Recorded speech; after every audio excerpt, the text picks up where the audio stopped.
My name is Valerie Klessig. 160 years ago, my great-great-great-grandparents carved our 160-acre dairy farm from the Wisconsin wilderness.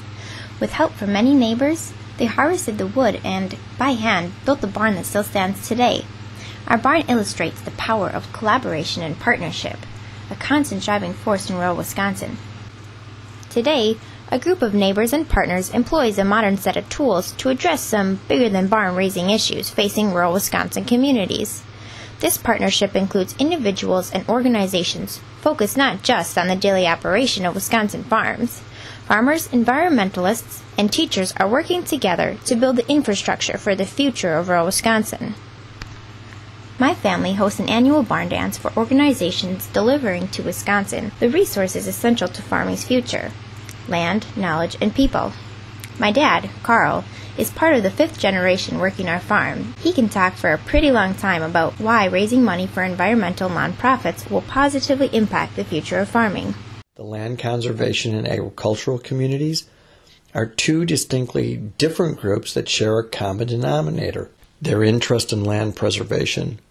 The agricultural community depends on land, which is the base of its business, and the land conservation community values land for its natural beauty and has developed the tools for land protection.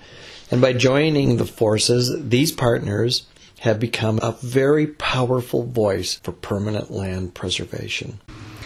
The barn dance benefits a couple environmental groups, including Gathering Waters Conservancy and Lakeshore Natural Resource Partnership. The Lakeshore Natural Resource Partnership is a leading environmental organization advocating healthy waters and resource stewardship in northeast Wisconsin. Here's Executive Director Jim Kettler. Just as Aldo Leopold felt that it was our citizens that needed to take responsibility for managing and protecting our land and waters, LNRP feels that the solutions to our environmental issues must come from our communities, and we work to cultivate a strong stewardship ethic for our working lands. Gathering Waters Conservancy, with support from a lot of Wisconsin farmers, ran a successful legislative campaign in Wisconsin to pass the Working Lands Initiative, which is a law making state money available for permanent protection of agricultural land. Here's Mike Striegel, Gathering Waters Conservancy's Executive Director. The success with the Working Lands Initiative, I think, has opened up some new doors, some new avenues, again, to reach common goals. A healthy agricultural community in Wisconsin, I think, means a healthy natural community in Wisconsin, and more leaders in both of those communities are working together. Our longtime friend, Dick Cates, can also speak at length about the importance of resources, land, knowledge, and people, to the future of farming.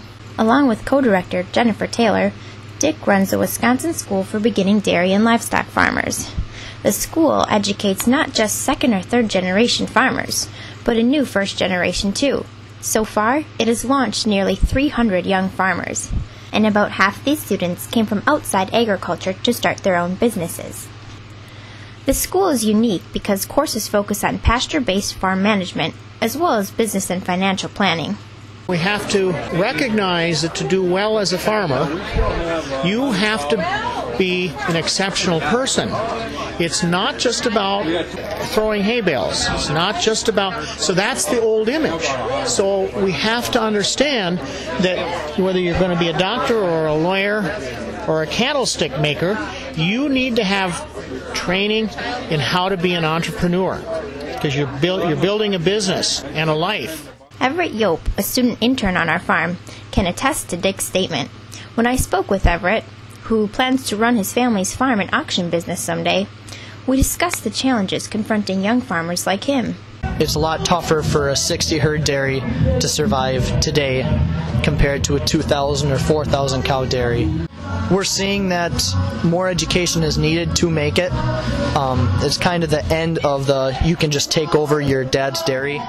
After I interviewed Everett, he and I walked back to the barn in time to hear retired UW professor Jerry Apps describe a timeless theme woven into the fabric of rural Wisconsin. These barns were not erected by construction crews, but they were erected by neighbors, friends and neighbors and relatives. These old barns came together in a matter of hours, a miraculous kind of community effort.